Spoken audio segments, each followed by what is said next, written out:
Greetings, everybody. Welcome to another exciting lecture by your favorite speaker, Dr. Ronald J. Brown.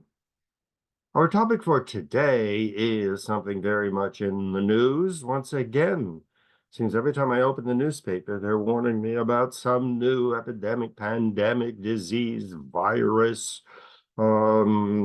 Bird flu is the one that, as I'm speaking now, and this is the month of May 2024. Probably if you listen to this program in a month, it will be some other totally new epidemic or pandemic.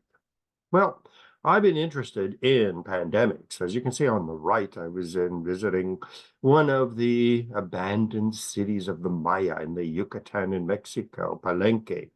And here again, people are arguing what caused the civilization could build these magnificent stone temples in the background. What could cause the civilization like that to decline? Was it a war? Was it a pandemic that swept through the large concentration of millions of people living in the Yucatan in small cities? Was it a bird flu? Was it a monkey flu? Who knows what it was? If it was a pandemic, we don't know what caused these ancient cities of the Yucatan to be depopulated and abandoned. Well, today we're going to talk about one of the possibilities, and that is epidemics and pandemics, not only in the past and the present, but into the future. So on the left is our outline: disease, the wrath of God. Is disease the punishment from God, or is it something that science can study and master? I just got another vaccination for monkeypox. I got the second one. Here again, I firmly believe in science. God is not sending monkeypox to kill a bunch of people, or AIDS or COVID. It has nothing to do with God. It has to do with a little virus roaming around and infecting people. That's the scientific approach. An American approach: disease can be conquered. Fourth, Hollywood visions of the future. Everybody's fascinated by mass die-offs and pandemics, and Hollywood brings up a lot of very serious issues. Even if it's a grade B junk movie talking about pandemics, you're going to have the crazy scientist, you're going to have the corrupt politician, you're going to have one country fighting against another, a prophet roaming the streets preaching the end of the world. Pandemics today and pandemics tomorrow. So let's get going. Well, during the last big pandemic, this was COVID, I happened to be in Mexico. And there you see me at my little hostelito. This is near Cancun. As you can see, this is not the big, glitzy, expensive hotels along the coast. This is in the Mexican city nearby. And I was there on vacation because it was still possible to fly back and forth between the United States and Mexico. But the hostelito was filled with people who couldn't go home: Australians, Russians, Japanese, Germans, loads of Canadians who were simply not allowed to go home. So we all sat to see San Hostelito. There's a balcony above there, a roof deck. All day long, people would be sitting there with their laptops, doing business, teaching classes remotely because they couldn't go home. In the middle picture, that's the Elmhurst Hospital, a couple blocks from where I live. Ground zero for the COVID pandemic in New York. The largest number of deaths in any hospital was at Elmhurst Hospital. And the COVID vaccine is not safe or effective. The ongoing battle, arguing, stickers on the street scene. Should we take the COVID? COVID vaccine is going to kill you. All kinds of debates going on. So This made me very, very concerned and deeply involved in COVID.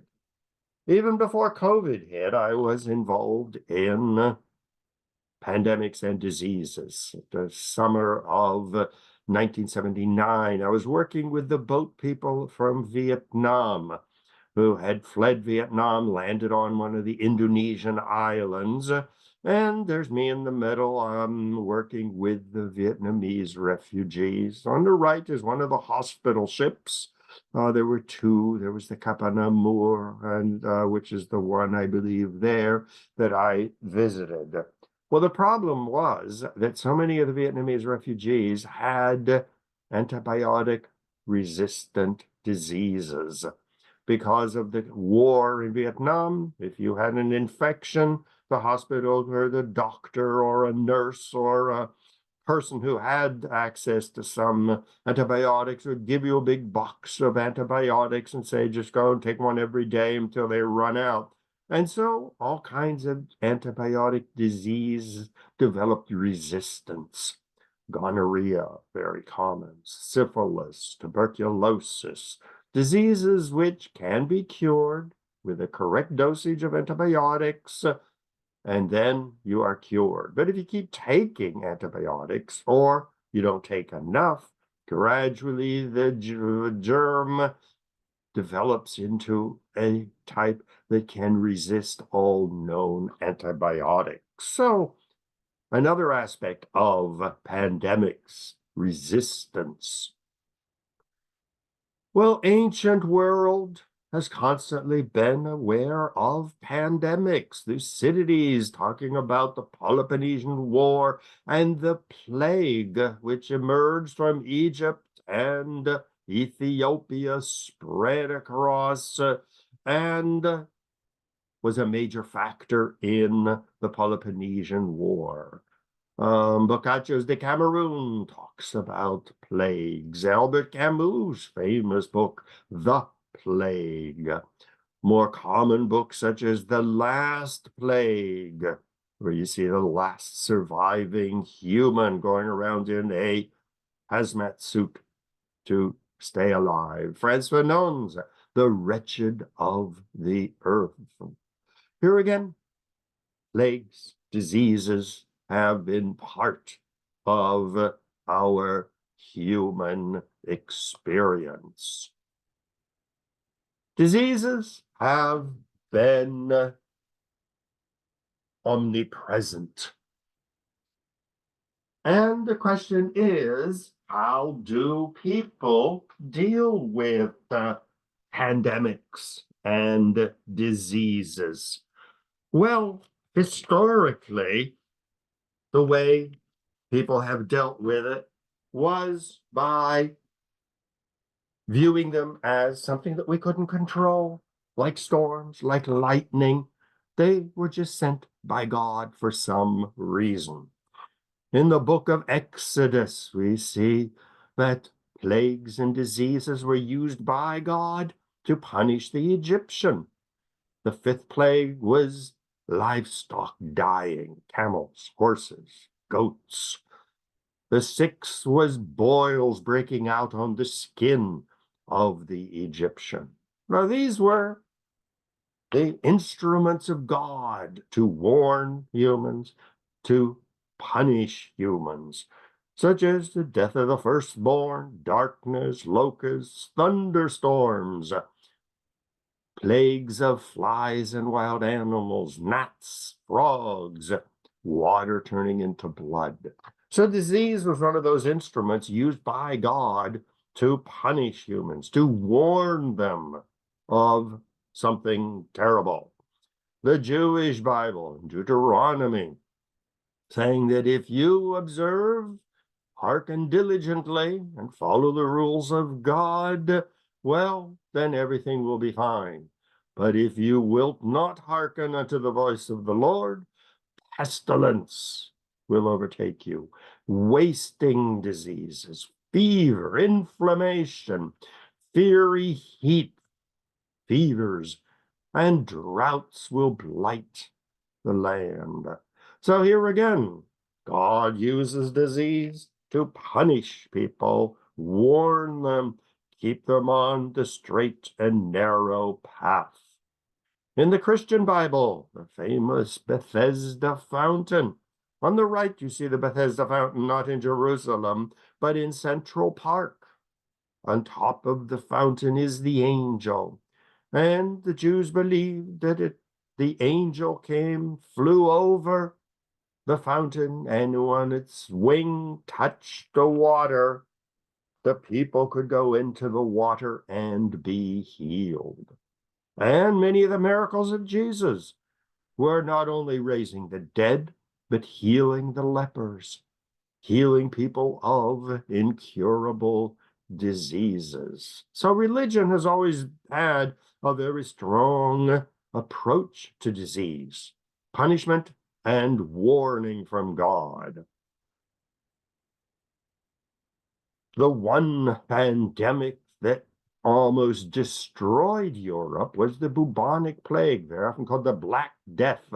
In the Middle Ages, 1/3 of all humans on the European and Middle Eastern area were killed, some 50 million people. Could you imagine if a plague would hit New York and 1/3 of New Yorkers would die? That would be 3 million people. Places like Queens, where I live, would probably be depopulated. Gangs would roam the streets, robbing people, going after food, rape. It would be total chaos.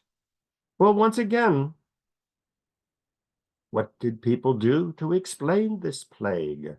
Well, they came up with all kinds of strange things. The little nursery rhyme, ring around the rosy, pocket full of posies, ashes, ashes, we all fall down.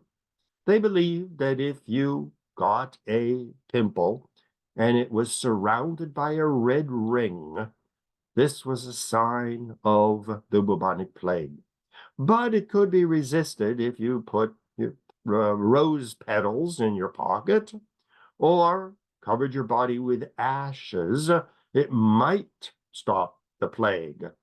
But then again, no matter what we do, it is God's will, so we all fall down anyways.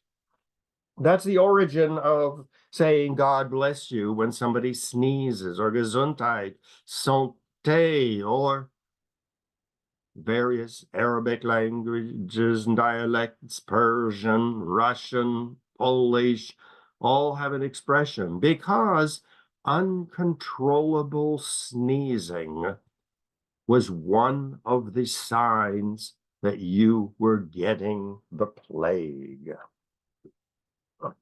The nursery rhyme, I had a little bird, its name was Enza.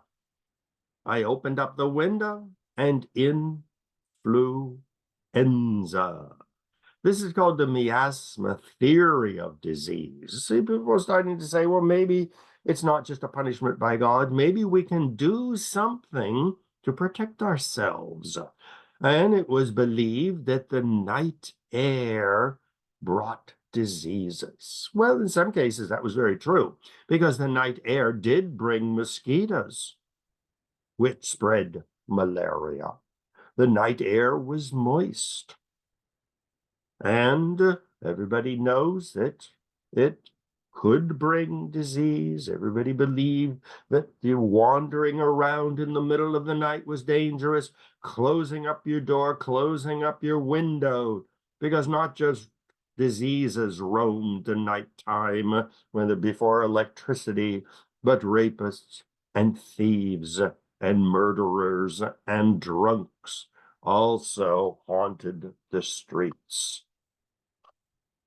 Dante's Inferno in the 14th century said disease was a punishment of God for counterfeiters and those who give false witness, who lie in court. And so disease again figured prominently in God's punishment of evil people. Well, flu, cholera, influenza, malaria, yellow fever plagued human history from the very beginning. Cancer, tuberculosis, mumps, measles, polio go back to ancient times. In fact, they have studied some of the mummies of ancient Egypt, and they've discovered traces of tuberculosis and measles and gonorrhea and all of the other diseases. Cholera, you see from the Petit Journal, was a very, very common disease. The Europeans dealt with it because they couldn't do anything about it. And so you see the two pictures on the right. The middle one is a chandelier made out of human bones. And if you look at the ceiling, you see that the decorations are skulls and bones from dead people. On the right, a wall painting, you can call it, made out of skulls of humans, decorating the interior of the church. What else can you do with disease? Well, it is part of life. You can't resist it. There's nothing you can do to stop it. In Catholic countries, especially in Mexico, there is the Day of the Dead, which we celebrate as Halloween. It is the day when Catholics believe that the souls of the dead, it's called All Saints' Day and All Souls' Day, when we celebrate the memory of the dead. Well, in Mexico, they go all out. They go to the cemeteries. You can see the picture on the left where they have lights and candles, and Grandpa died a couple months earlier. Well, you go there because you know he's a recent deceased person. His ghost is going to be roaming around, and God forbid that you don't take his favorite tequila bottle, his favorite foods, play his favorite music on a tape recorder, because if you don't, he's going to be angry and he's going to make your life miserable.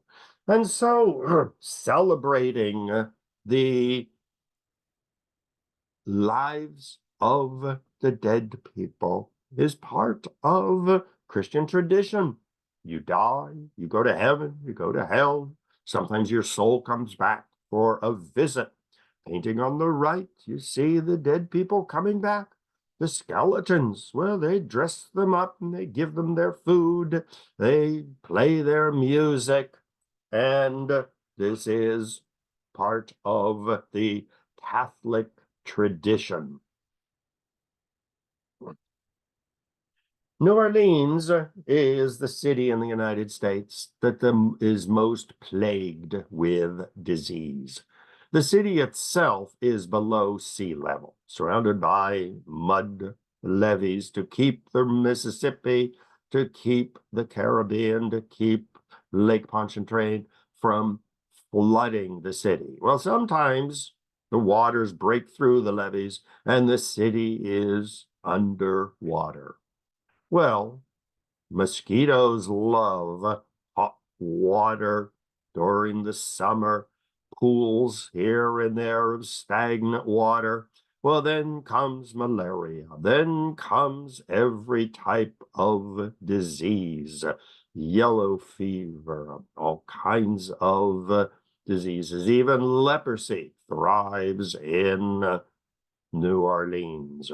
And so when Anne Rice, famous New Orleans writer, wrote her books, Interview with a Vampire, The Queen of the Damned, The Tale of the Body Thief, the Vampire Lestat, made into popular, very popular movies. She just died not long ago. I visited her house in New Orleans in the Garden District. But here again, chronicling the culture of death and disease that is so deeply rooted in New Orleans history and culture. That's why the Mardi Gras is so popular in New Orleans and all through Catholic countries. Mardi Gras, Fat Tuesday. You celebrate, and you celebrate that you are still alive. You have survived another year. So it is an orgy of sex, of drugs, of alcohol, of dancing, of merriment and costumes. You wear a mask so that you can go up and kiss any person who you want to kiss. And nobody knows that you're a happily married man or woman with 3 kids at home. You celebrate the fact that you are still alive. Well, then what happens after Fat Tuesday? Comes Ash Wednesday, where the Catholics go to church. They get the mark on their forehead. Remember, you came from dust, and you will go back to dust.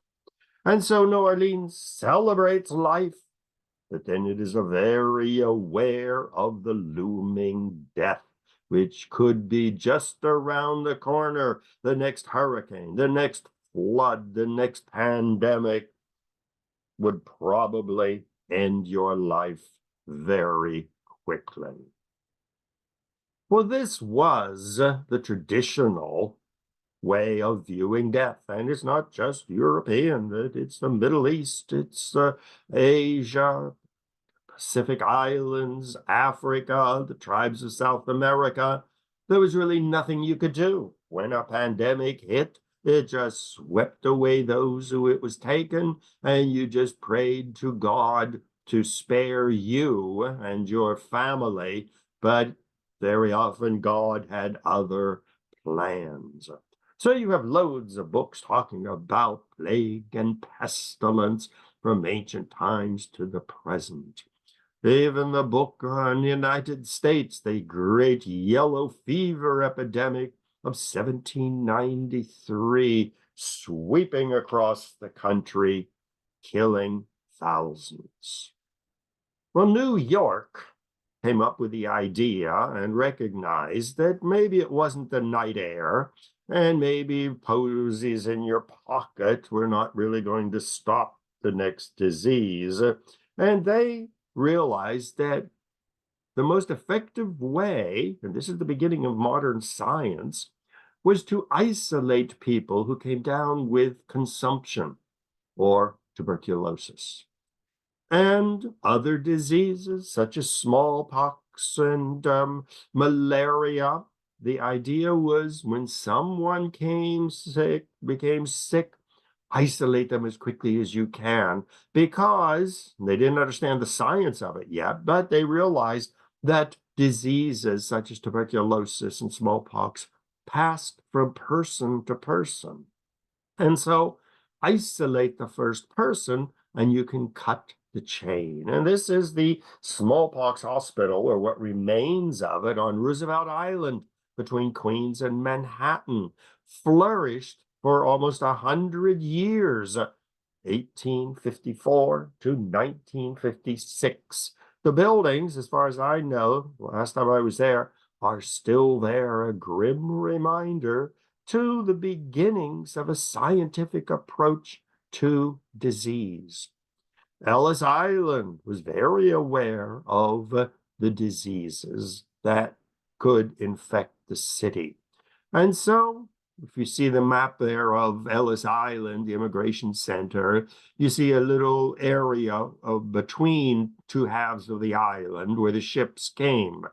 Well, on the upper area, you see the hospitals. And this is where people with smallpox, cholera, yellow fever, or other contagious diseases were sent, either to be cured, if that's possible, or more likely to pass their last days in a bit of comfort. And this was a major component of immigration. Don't allow in people who are sick. And this went to the passengers and the crew. They found that a ship came and one person had cholera or yellow fever. They controlled everybody, and very often even the crew would be isolated.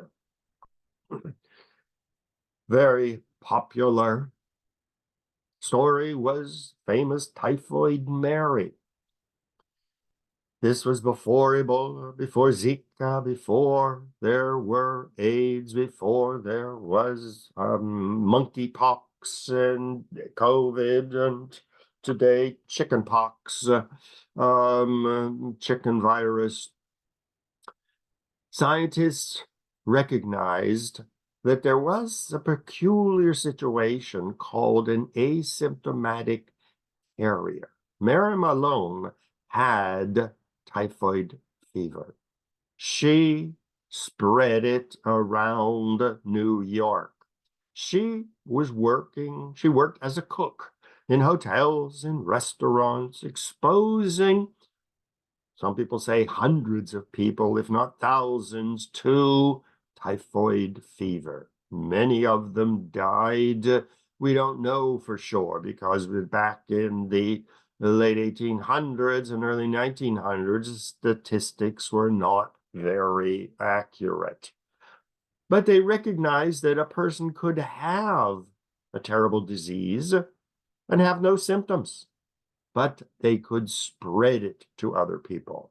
And this was very often the case with, for example, AIDS. There were people who had AIDS, they were spreading it around, but they themselves had no symptoms. And so this was a step forward in a scientific approach to disease. The Great Flu Pandemic, very often called Spanish flu, not because it originated in Spain, but because when the flu pandemic emerged, it was in the middle of the First World War. And so many soldiers were getting sick and dying that the government basically censored news because they didn't want to endanger the war effort. The only country that had a free press during World War I was Spain, which remained neutral. And so it reported the news, whether it came from Germany or the United States. And so it became known as Spanish flu. Well, an estimated 20 to 50 million people died. 700 is the estimate for the United States. But once again, in the early 1900s, records were not very clear. Sometimes Grandpa would die a little bit earlier than they expected. He was only 56, but he would be buried in the local church cemetery, and he just died of old age or some unknown cause, and his death didn't enter into the statistics. This is also the situation we had with COVID. Nobody knows for sure how many people died of COVID because the statistics were very poor. And in the middle, you see that the government realized that they should isolate these people. These were soldiers who were isolated, and many of them survived. Others had complications. The poster on the left shows a rather scientific approach. They're not talking about God. They're talking about what causes it to spread. And they said it is some tiny drops that you have when you blow your nose or you cough or you sneeze. And so, scientific approach to disease. Cover each cough and sneeze with a handkerchief. Avoid crowds. If possible, walk to work. Don't take a subway or a trolley. Do not spit on floor or sidewalks. Don't use a common drinking cup or towels. Avoid excessive fatigue. If you feel ill, go to bed and send for a doctor. Here again, that implies that there were available doctors, but many people would just stay at home and deal with the disease and either recuperate or die. Another fascinating sidebar to this story is the famous Great Parrot Pandemic. Coming calls aides to battle parrot fever. Here again, it was rumored that a disease was passing through the green parrots? Well, it was recognized for what it was, and an estimated 800 cases, which meant the parrots were killed and burned. 33 Americans died. Well, there was a flurry of rumors. There was the cat panic. There was the groundhog panic. Even today, we say avoid the rats in the subway because they carry diseases, and rats caused the bubonic plague, or they transported it from a country to country. More recently was the great polio epidemic of 1952. And here again, it was a terrible situation in the United States because it affected young children. And so they did what they could. Well, here we see in the middle the iron lung.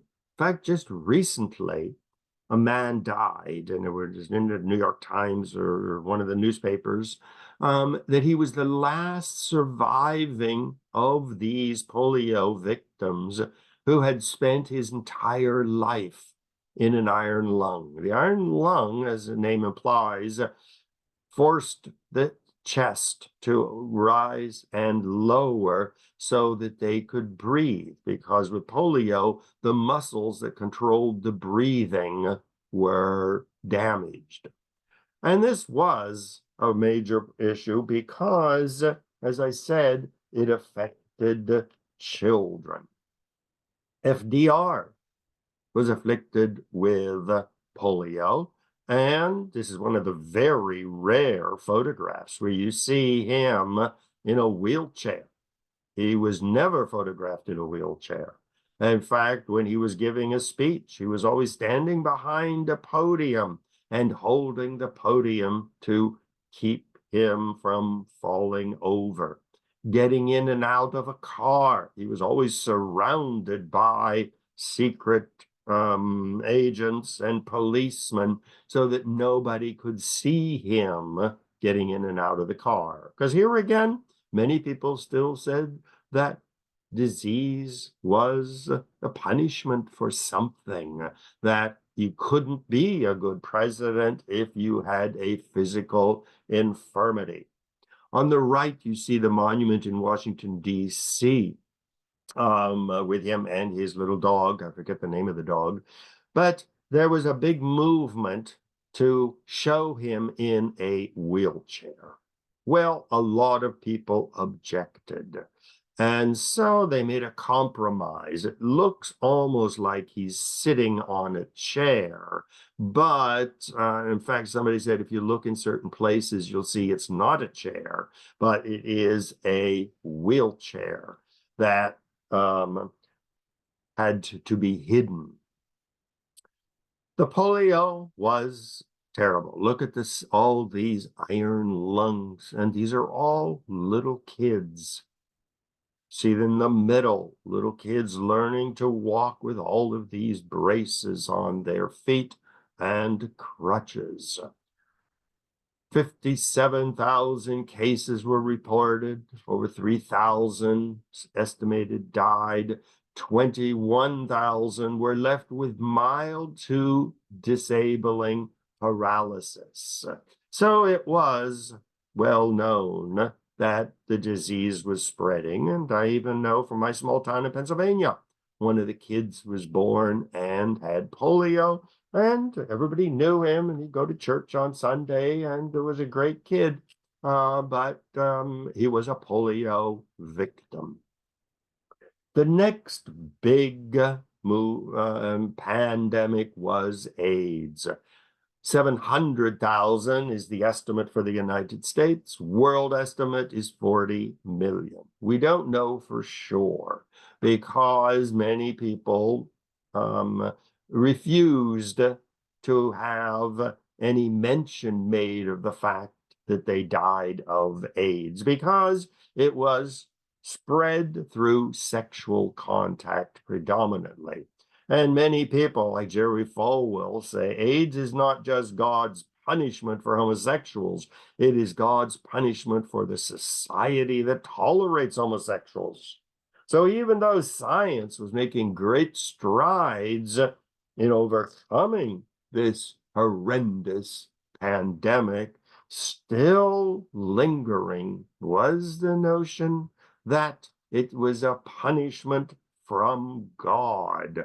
Yes, we can develop vaccines and develop PrEP and other medicines to deal with it or to prevent it. We can use condoms to slow down the spread, but still lingering in people's minds is AIDS, because of its sexual and drug addiction associations, was viewed as a punishment from God. AIDS and the church. Churches had to deal with it. And many people until today believe that it is a punishment from God. Well, gradually the view that diseases could be dealt with, diseases could be stopped, pandemics just might be able to be stopped in their tracks through advances in science. New York started building hospitals. The Bellevue Public Hospital, 1736. So Irish Catholics built St. Vincent's. You had the Lenox Hill Hospital, the original German dispensarium. You had other public hospitals, Fordham, Harlem, where science was trying to deal with these diseases. Science was coming up with new theories on how to treat them. University hospitals started teaching modern scientific approaches to hospitals. One of the big problems in New York was the large number of animals in the city. Well, those little piggies up in the right-hand corner were the garbage disposal system for the city. For centuries, colonial period, up into the mid-1800s, there was no garbage collecting system. You threw your garbage in the street. You were cooking supper, there were leftovers, or there were potato peels or rotten fruit. You just went down and threw it in the street, and the pigs came running, because as we know, pigs will eat most anything. And so they were the scavengers. It was illegal to touch a pig in New York. They roamed the streets at will, they multiplied like pigs, and they kept the city clean. Then it was recognized that if you had pigs running around all over the place and eating all of the garbage, you reduced the number of rats. And rats were known to spread disease as they had spread the bubonic plague.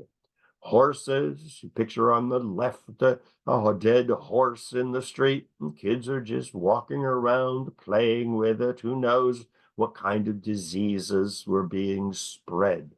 But at least in this picture, the streets were already paved with cobblestones, and that was an improvement. And you see the drain along the street to take away the rainwater and storm water and dump it into either the Hudson River or the East River.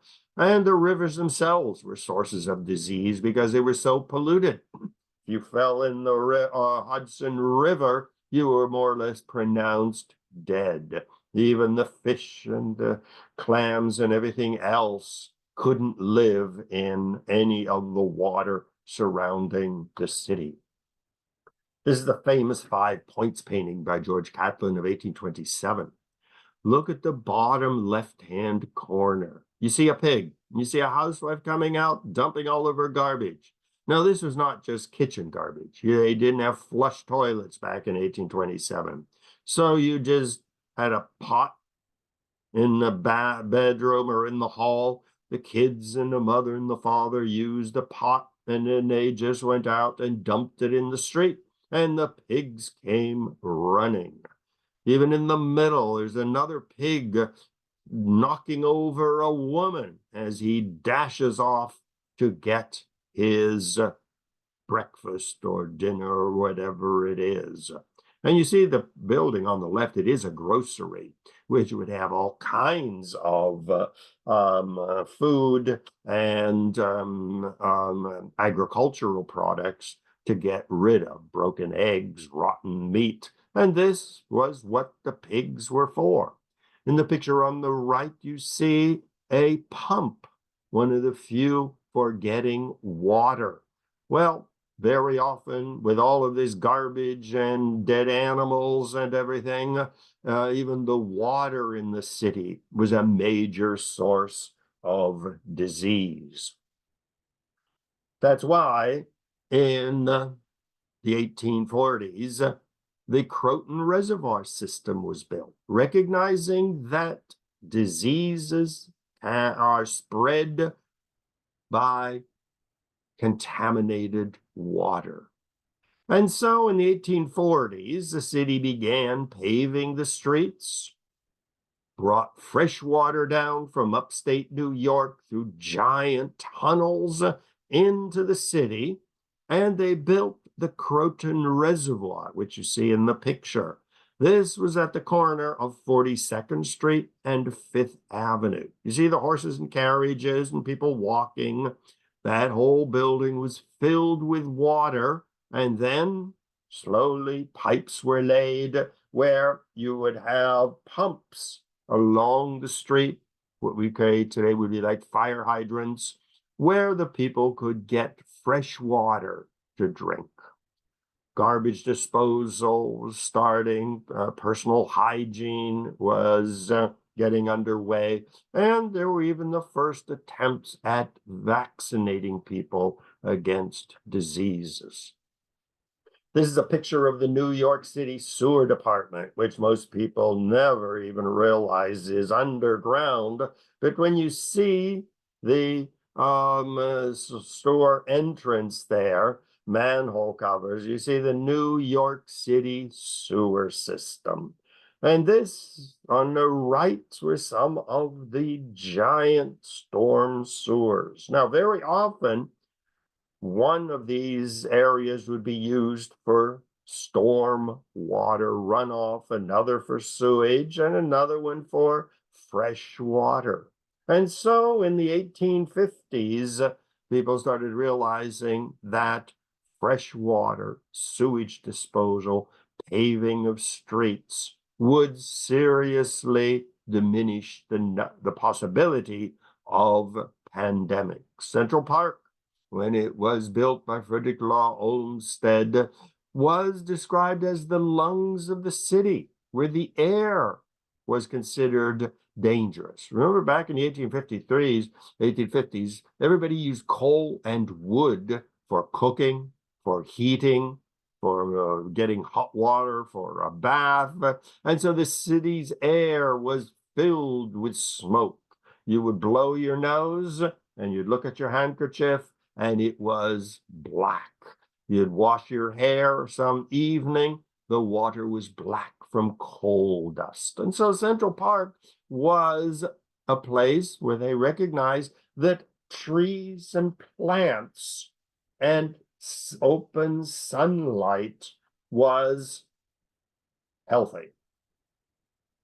Some people began building what we call settlement houses. This is the Lilienwald Henry Street settlement house. By the late 1800s, millions of Eastern European Jews and Orthodox Christians and Catholics from Poland were flooding into New York. Millions of Southern Italians were flooding in. These people had lived in small villages where there was no running water, where a hole out in the woods was your toilet. When they got to New York, they had to learn how to live in the city. And so the Henry Street Settlement House trained visiting nurses who would go from house to house, apartment to apartment, to teach women about health issues, teach them how to recognize tainted milk from good milk. In a village in Poland, you had a cow in the backyard for fresh milk.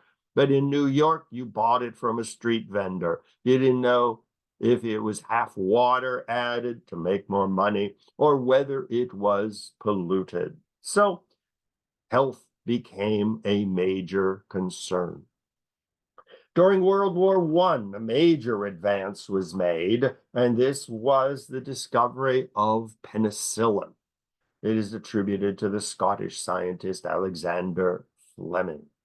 And it was a major advance because penicillin, especially during the war, would cure infections. You were wounded, you lost a leg or something, infections killed as many soldiers as did guns.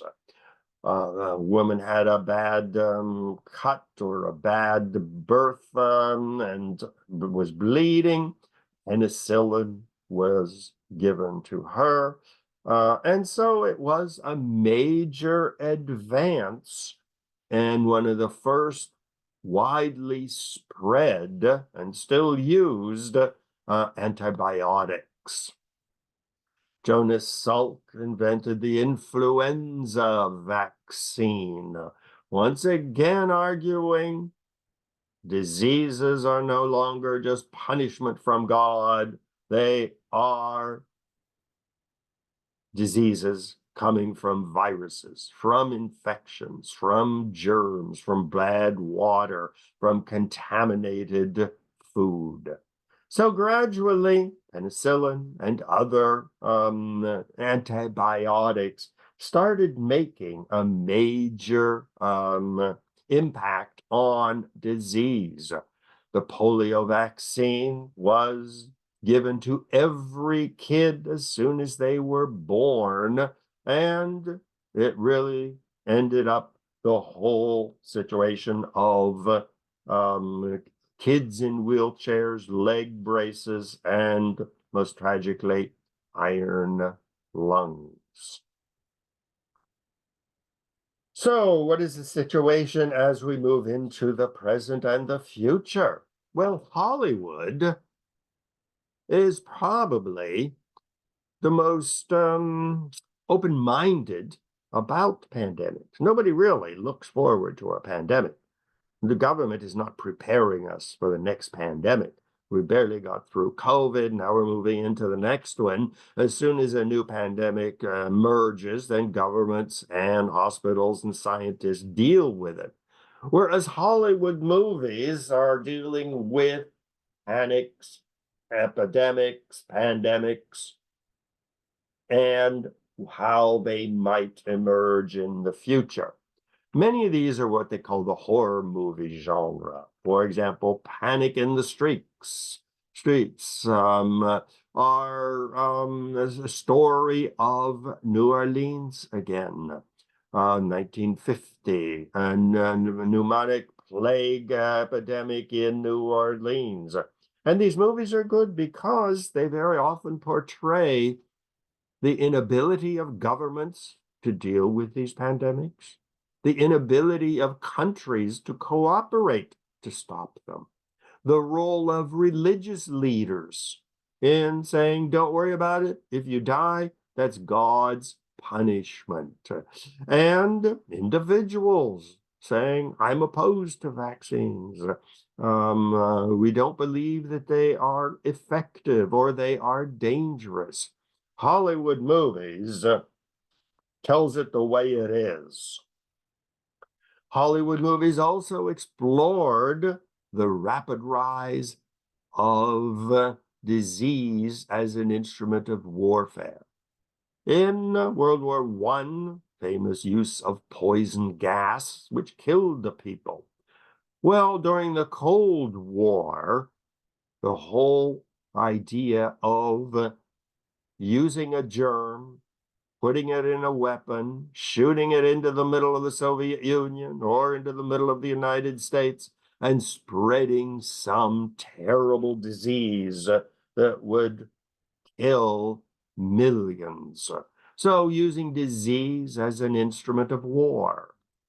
Well, the movie The Crazies by George Romero really explores what the frightening and exciting, a surprising, neglected treat. Well, he explores military biological weapons and how it affects a small town. Now, in his movie, he doesn't want to say that the Soviets or the United States or some terrorist group intentionally releases this. This is a bit too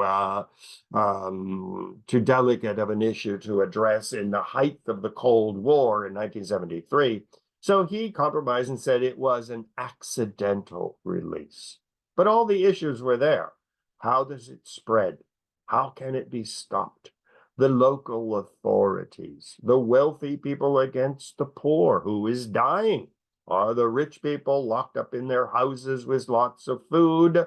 They're surviving. With the poor people who have to go out every day and work at construction or something to earn enough money for food for the day, for their family, who is dying? Are people cooperating? What is the role of the town, the county, the state, the federal government? Is the United Nations involved? In 1973, the United States Nations was firmly established in New York City. WHO, World Health Organization, what was their role in these pandemics?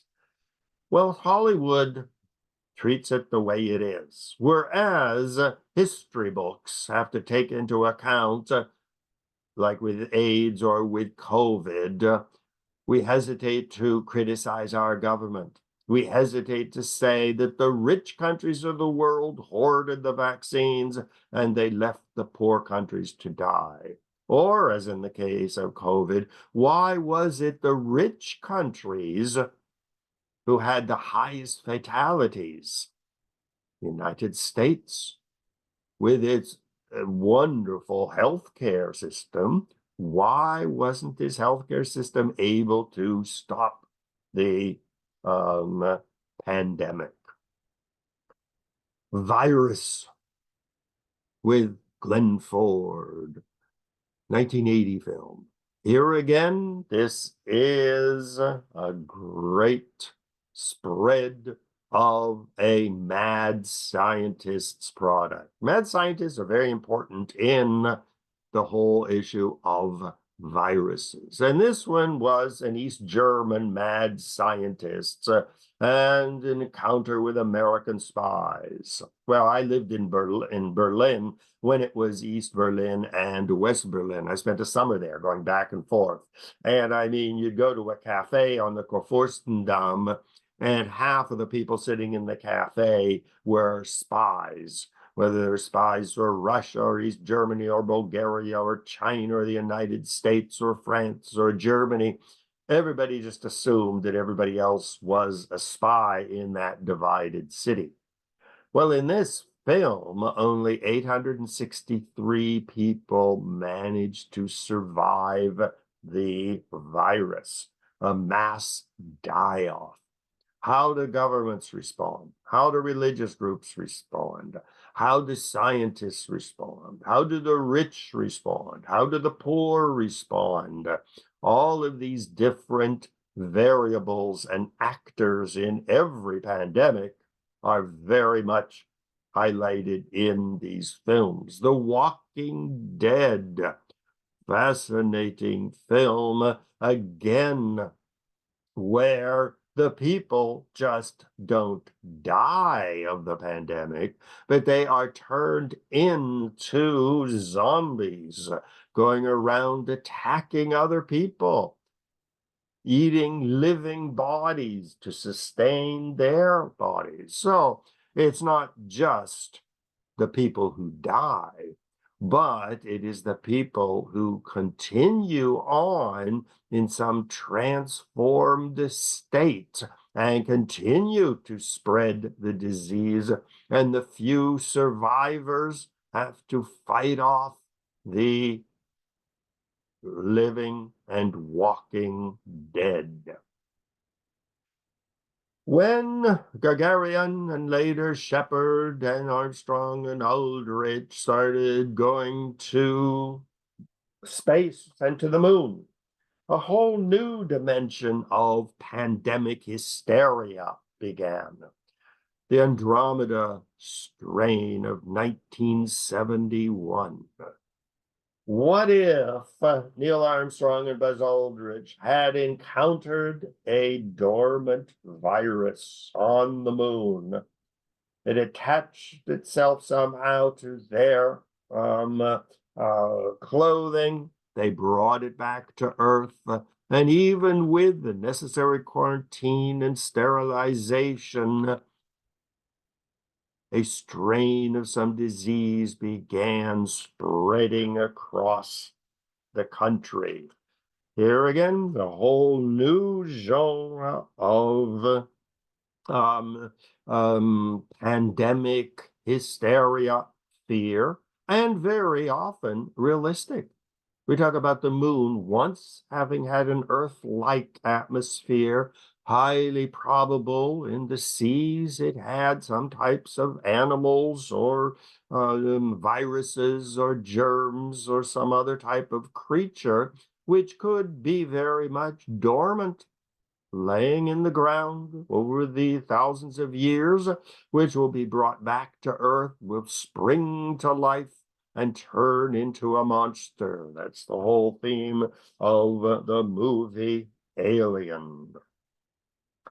Cronenberg, a really great movie. Shivers, also known as a parasite murderers. Once again, it brings up the theme of the mad doctors. Well, with Cronenberg, what's interesting is these are not just cannibals and vampires who need human blood or need human bodies to live on. This has almost a humorous side to it because it turns the parasites turn humans into mindless, sex-crazed fiends who spread it through sexual contact and spread it around the world. Sort of a takeoff on AIDS as being spread by sexual contact. And this is another major theme in Hollywood movies dealing with diseases. The mad scientist remains a very powerful theme in dealing with the pandemic. The Island of Dr. Moreau. It is a mad scientist off on an island in the Pacific. Here's Marlon Brando and Val Kilmer. Once again, H.G. Wells' theme that the disease of the future, the pandemics of the future, are not just going to come from humans eating monkey brains in Africa, but we are going to create the pandemics. We are going to create in our laboratories the diseases, the pandemics of the future. And this is the theme that comes up very often on the origin of COVID. Was it a rogue scientist in Wuhan who made it? Was it the CIA or FBI or somebody in the United States that made it, as many Africans believe, to keep the population of Black people down? So these are issues which are being studied by Hollywood movies, themes which are very, very delicate, which governments, when they write their official histories of AIDS or COVID or monkeypox, every government office, every religious leader is going to give his or her input. And when you do read the official government account of AIDS or COVID or the next bird pox going around now, you get an official sanitized version, whereas Hollywood tells it the way it is. Wonderful World War Z with Brad Pitt, once again showing how governments respond to a pandemic. You see the Israeli soldiers building a wall around Israel to protect the Jews from the raging pandemic, but they break through the wall and even the Israeli government collapses. Sort of a Israel-Palestinian war, but in the future and a pandemic setting. Well, where are we with pandemics today and tomorrow? Well, so far we have AIDS, Ebola, Asian flu, Zika, SARS, dengue. Dengue is a big one. I'm going to South Africa in a couple of months for a month and a half, and I've been trying desperately to get the dengue fever, but here again, the American medical system says, oh, you come to our travel health clinic, you pay thousands of dollars, and we will pump you full of everything. And I say, I don't want everything. I want dengue. And they say, no, it's a package deal. You go to the hospital, you can't just get dengue. You have to get shots for $1,000. It's like going to a shoe store, saying, no, you can't buy one pair of shoes. You have to buy 50 pairs of shoes. And so we're getting into the craziness of today. Randy Schultz's book highlighted how politicians and people, citizens groups, gays and lesbians, religious groups dealt with AIDS, totally paralyzed. And his main accusation against the American government is they did nothing while the AIDS band played on killing people. Mark Honigsmountain predicts that the future is going to be 100 years of panic, hysteria, and hubris. Epidemics and plagues of the future. Gay men's health crisis is still being studied. Who was involved? Why was the response so poor? And the new diseases coming, will the government prove as unable to deal with it?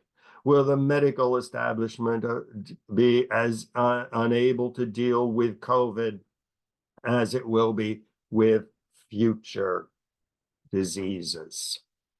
Is it the wrath of God? Are we looking for a second Holocaust? AIDS is germ warfare by the US government against gays and blacks.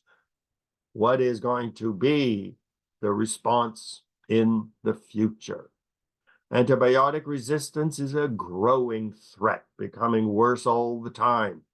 Zika, Ebola are major dangers, and they are mutating very, very rapidly. Did we learn anything from the COVID pandemic? Did it begin in Wuhan?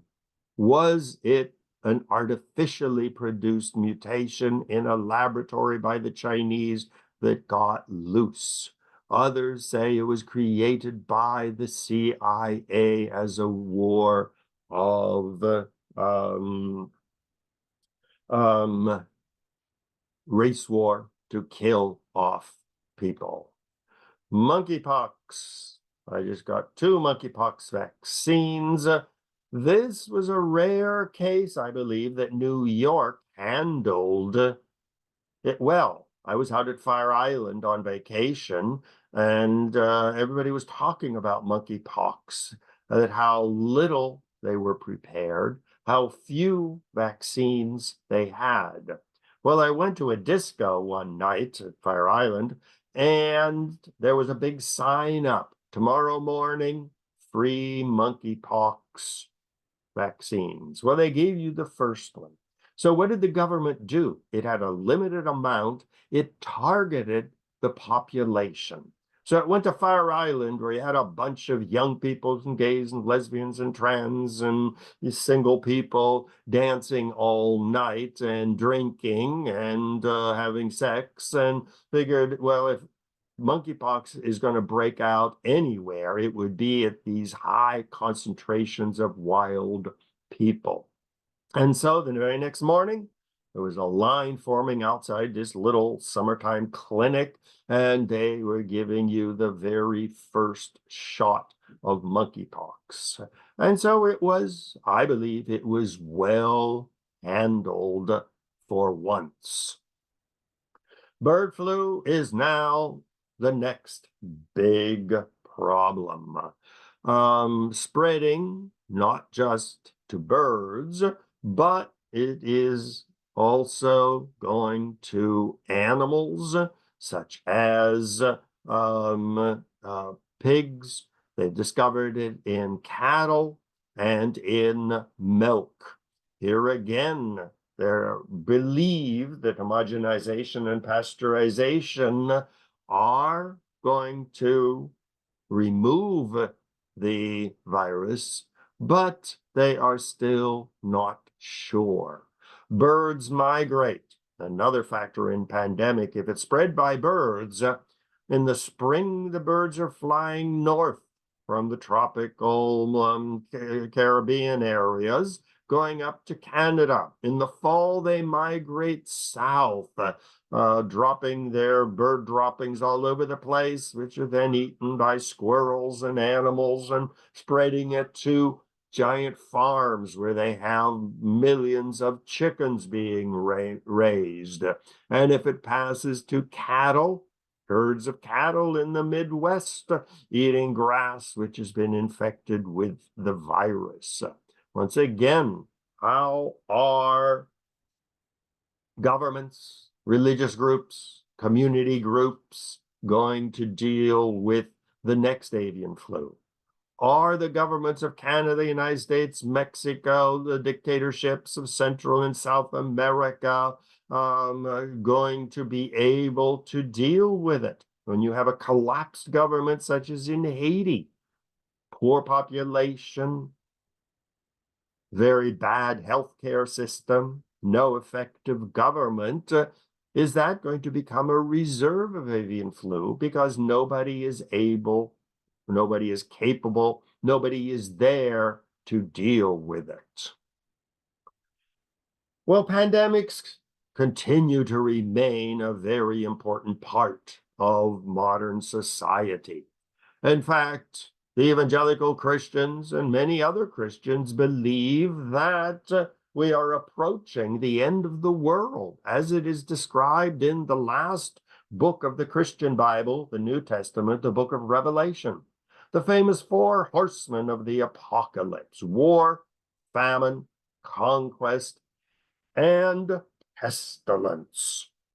Many religious people say that AIDS, COVID, avian flu, and future pandemics are being sent by God to prepare for the end of the world.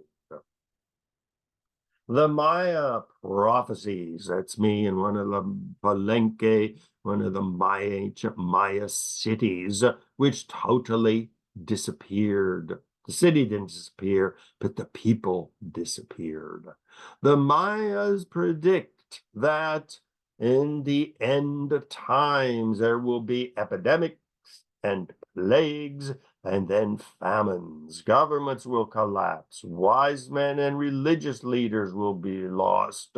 That humanity will be destroyed in the year 2043. Well, I'm speaking to you now, and it is 24, so give me another 20 years. I'm 75, 85. Well, I'll be 95. Maybe that might be a good time to go. So, I mean, although I do pity my poor students who might be in their 20s or 30s or 40s and still want a little bit more out of life, but I can deal with the Maya prophecy.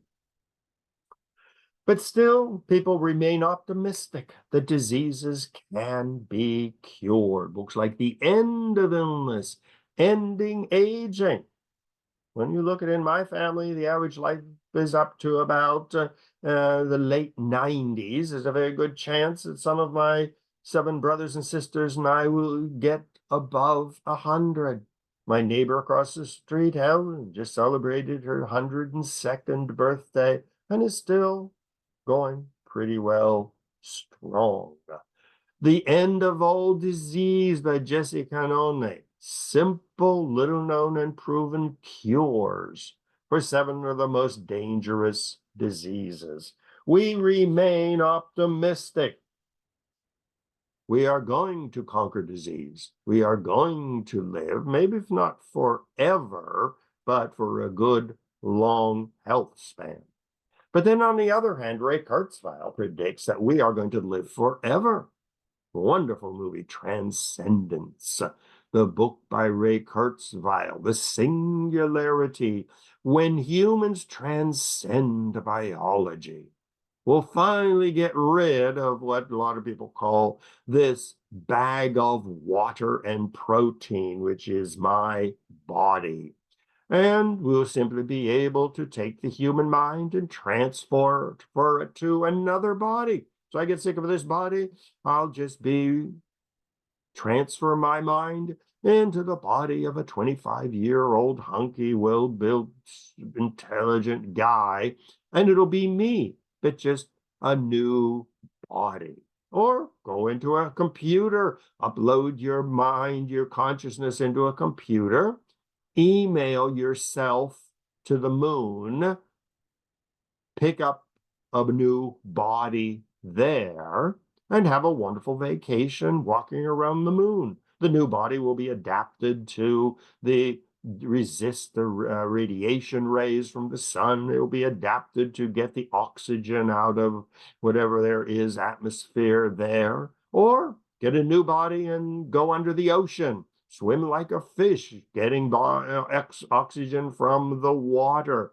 Have a wonderful vacation deep down in the blue sea.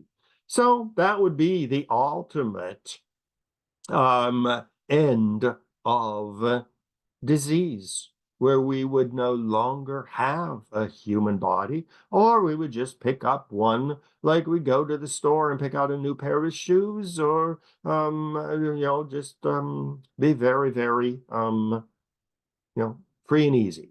But don't forget, even today, we talk about a virus in the computer. So if I'm in the computer and I'm emailing myself to Jupiter for a vacation, and somebody hacks into the computer and puts in a virus, and my mind, my memory is erased, that's a possibility. Well, I mean, it's not without insight that we use the word virus for the computer interference. Well, on that positive note from Ray Kurzweil and getting rid of the body entirely, well, that is the end of my exploration of the past, the present, and the future of pandemics. They're going to be here. We're going to be living for quite some time with the next pandemic, a book by Helen Wright, Aftershocks, Pandemic Politics, and the End of the Old International Order. Once again, pandemic means it is global. Epidemic means it's local. Pandemics. Can China and the United States cooperate on the next pandemic? Can the African countries get access to the vaccine for the next pandemic? whether it's the kangaroo fox or a disease spreading among cattle, which will totally eliminate our source of beef and milk. Think of the chickens, the most widely consumed meat. If all the chickens are killed off, our protein content is going to plummet. So who's going to get the protein? Probably the countries like the United States and China with huge armies, while we let the people of Latin America and Africa die of disease. So on that troubling note, I will say goodbye. Thank you for joining me. If you have any comments or anything you'd like to say, feel free to send it to ronbrownmedia@gmail.com. So, this is Dr. Ronald Brown logging off. Thank you for joining me, and I hope to see you in the future for another exciting exploration of some interesting topic. So, thank you very much for joining me.